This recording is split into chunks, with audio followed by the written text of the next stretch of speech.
Hello everybody, and welcome back to more of our player guide series. My name is Zen, and I'm going to be walking you through another one of our guides. This time, we're going to be talking about the second part of the skill trees, and I was thinking yesterday, when I did the first skill tree video, that I gave you a lot of theoretical advice, but I never gave you any applicable advice. You can't apply any of that, really.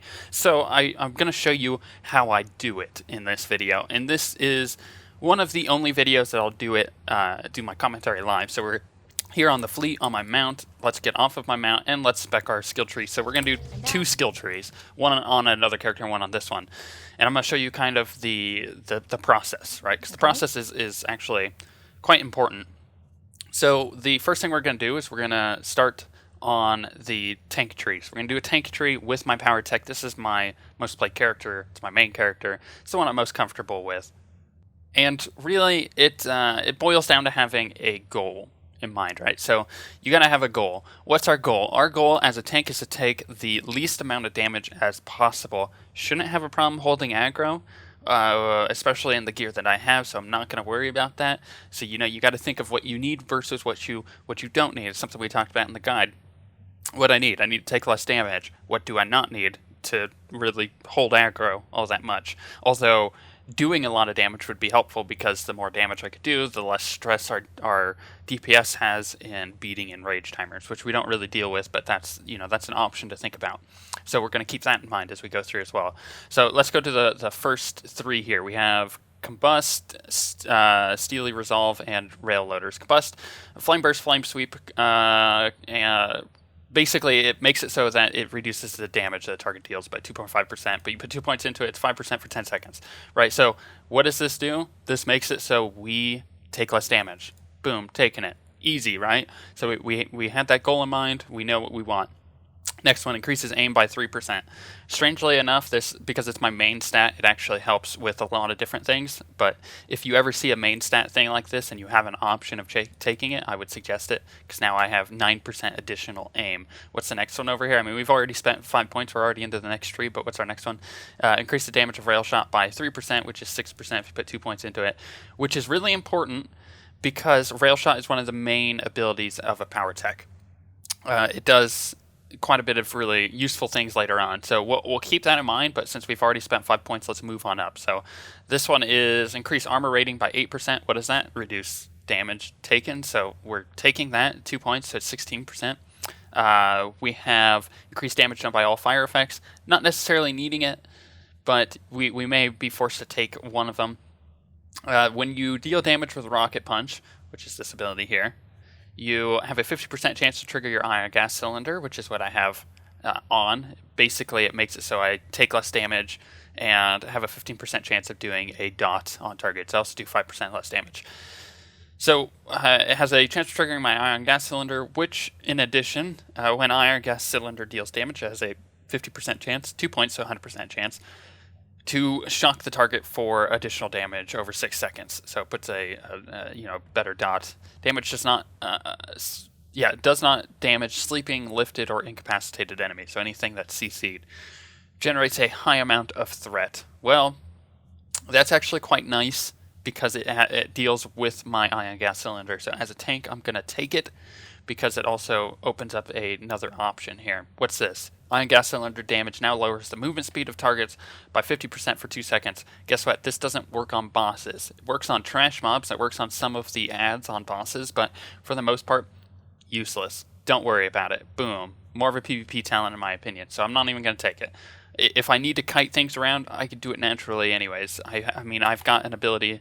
Oh, crap. I can't necessarily close this. I have an ability here that makes it so that my... You know what? Let's just commit these points.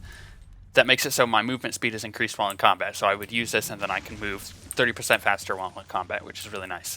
And then I have my charge and stuff as a tank to deal with, so not very useful to me. Now let's move on.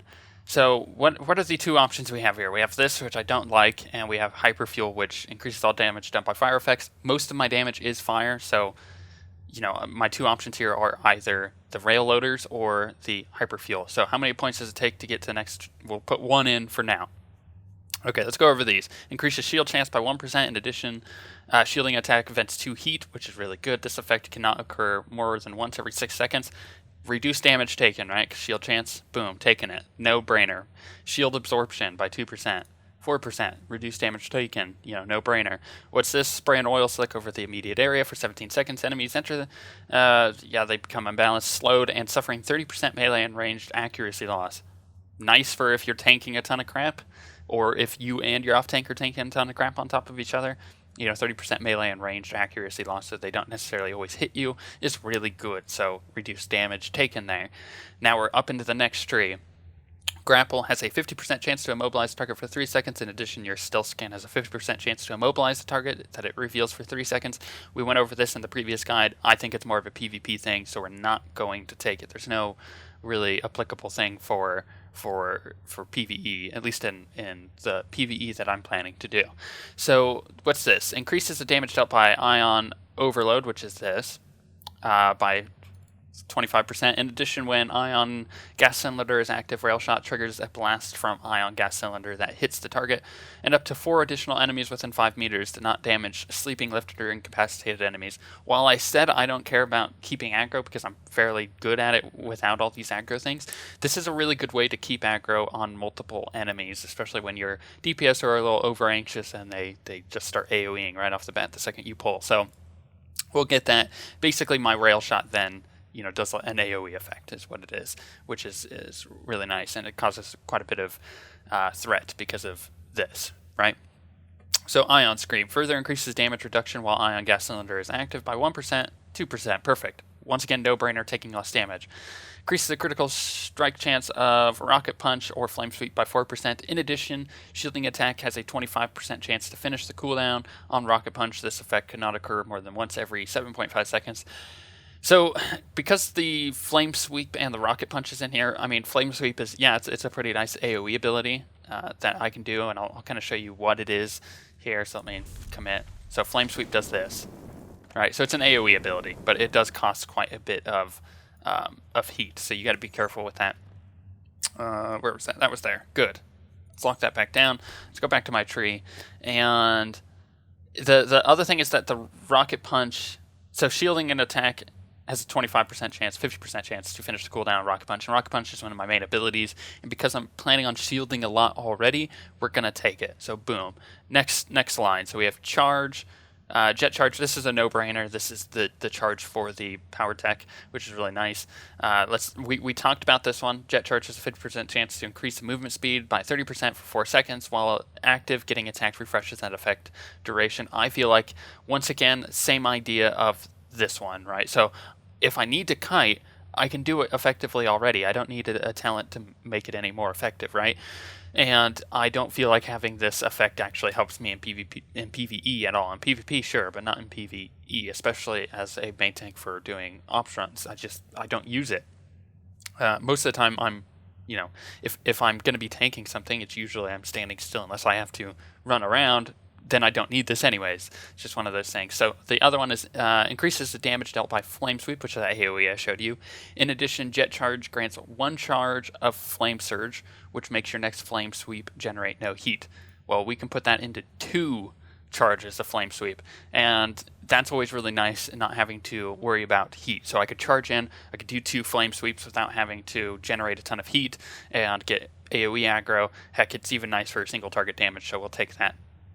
But we can't move up into this next tree yet, so what do? We look down at things that we had points in previously. Do we want to put points into this yet? No, not yet, because the reason I'm holding off on this one is because I know I'll end up putting points into it, so this I'm just going to max this out and get to the next line here.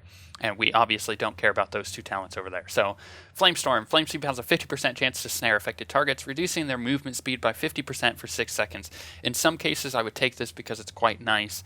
However, in this case, we're not going to take it because I know that Dread Palace and Dread Fortress, which are the 2 operations I'm doing currently, don't really have a lot of need for me slowing targets down when I charge them.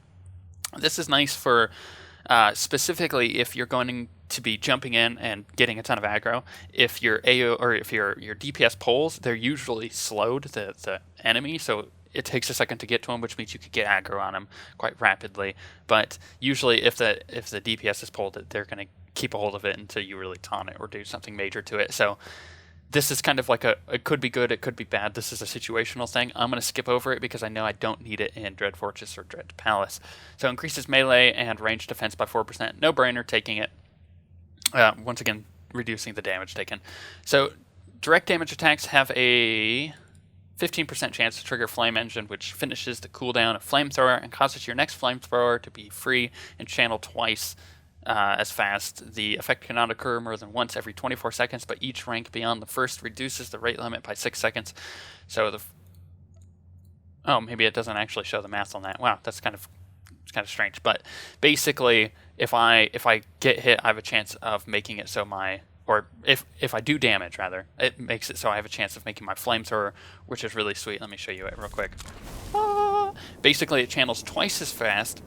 It costs nothing as far as resources go, and it's just really nice. So that, as a power tech tank, really that's the only time you use your Flamethrower when you have this ability, is when that procs, because it's that good, and it'll proc all the freaking times. You just got to watch out for it. Let's see here. We need to move on to the next part, but look at this. We would have to spend these 2 points to get to this, but the funny thing is we can put these 2 points into here, which is what I was talking about. So I wanted to put 2 points into Rail Shot. There's where I put my 2 points. So now we're into the second to last tier here. Increases the damage dealt and threat generated by Flame Sweep and Shoulder Cannon by 2.5%. In addition, damaging a target with your Shoulder Cannon missiles heals you for 2.5% of your total health. Well, the healing bit of this is quite nice, so we're gonna take it, right? So 5% of my total health. And it increases the damage and threat generated, which is a bonus, but the healing thing is nice to have, in a pinch. It doesn't really make a huge difference, but like I said, in a pinch, it's nice to have. So shielding an attack or triggering your ion gas cylinder generates a heat screen, increasing shield absorption by 1% for 20 seconds, stacks up to 3 times, and this effect cannot occur more than once every 1.5 seconds. In addition, each time you build a heat screen or refresh your heat screen stacks, the active cooldown of Heat Blast is reduced by 1 second. Once again, reducing the damage I'm taking. No brainer, right?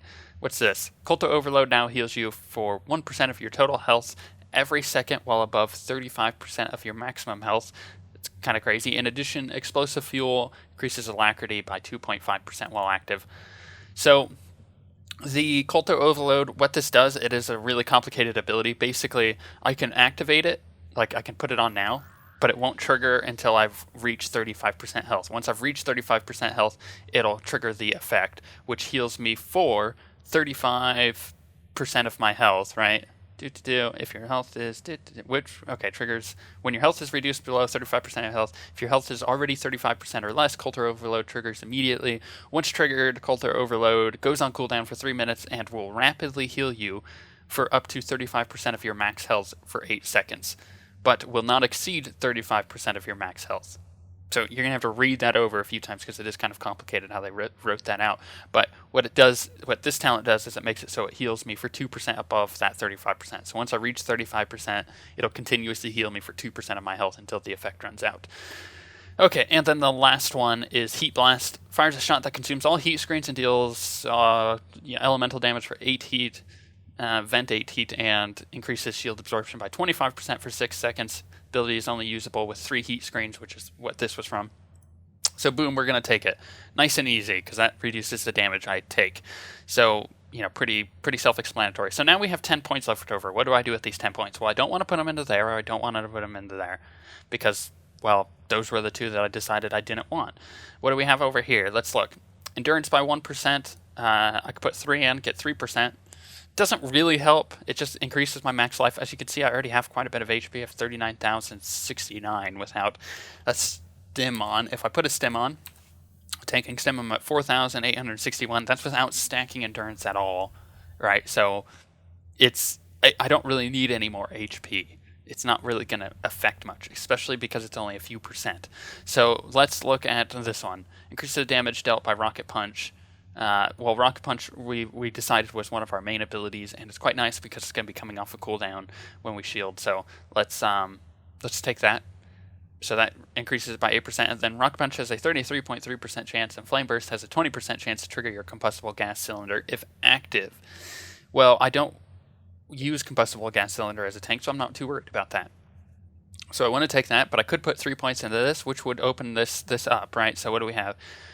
Superheated gas, increase the damage dealt by combustible. Well, we don't use this because we don't use combustible gas cylinder. So while combustible gas cylinder, once again, we don't use it, and then you have a 100% chance to vent 8 heat when stunned, immobilized, knocked down, or otherwise incapacitated. Do I need this?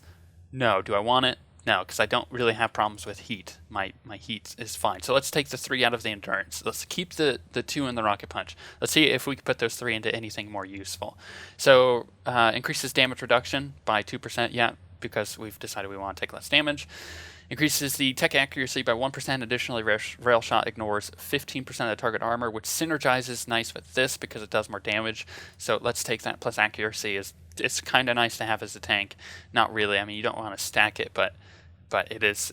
It's nice to have a little bit extra. So what's here? Increases the critical hit chance of all fire effects by 3%. Then we have this. It has a specific one for ion gas cylinder, which is what we use. Increase the damage dealt by ion gas cylinder by 8%, which is quite nice for the threat thing. Increases the damage dealt by flame burst and retractable blade by 3%. Reduces the cooldown on electro by 5 seconds, and reduces the cooldown on flamethrower by 1.5 seconds and grapple by 5 seconds. This is kind of nice if you need to use grapple a lot, but the flamethrower thing isn't really going to make a difference to a power tech tank because we only use ours when we get the flame engine proc. Increased critical hit chance of all fire effects. Well, we do use fire effects a lot, so that actually makes a lot of sense. So what's this? Reduces the cooldown of the stun. We're not going to use the stun a whole lot. We will use it in Dread Palace and Dread Fortress, but having it down by another 5 seconds isn't going to make a huge difference. And we'll put 2 points into that, and we'll put a point into this. Right, because this is quite nice for the synergy of the ion gas cylinder stuff, and ion gas cylinders. It's just one of those little things that, I could put a point into that, or I could put a point into that. But what I've decided to do with my point is to put it into that because I feel like, I don't know, I'm OCD and I like it into that 1 point. So now I'm all balanced out. You could say it that way, but I mean, you may put this point into different spots. In fact, most people will put their points into many different spots than I did, but I'm just building a tree that works for me, and this is why we don't use pre-built trees, because something that may work for you doesn't work for me. Like, I don't like this jet speed thing, but it may work for you. That's fine. And that's one of those options that you have to think of, like what is going to work and what isn't.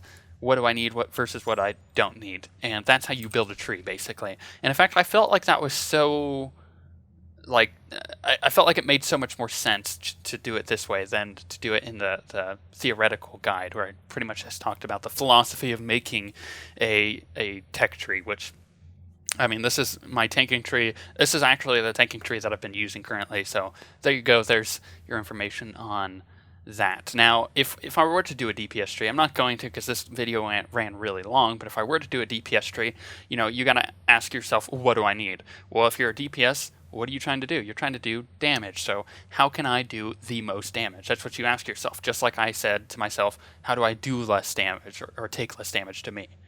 So that's one of those things that you are constantly asking as you go through the tree, and you'll naturally come to your own conclusions on what talents you're taking. As far as healing, how do I heal more? How do I heal better? How do I keep my resources? If I'm an Inquisitor, how do I keep my force up? If I'm an agent, how do I keep my energy up? Those are questions that you ask yourself as you're making a healing tree instead, and that is basically the only things that you need to know. So you just constantly think, what do I need? What do I don't need? What do I want? Do I want this increase? Well, if I want it, I have to take 2 points out of somewhere else that I thought was important. So where do I take those out of? It's just it's a matter of balancing your skill points. But hopefully that gives you guys a fairly good idea of how I do my skill tree. I'm pretty sure most of you will get the idea from this. If you don't, however, feel free to ask any questions in the comments below, and I'll get back to them as soon as possible. However, on that note, I will see you guys next time.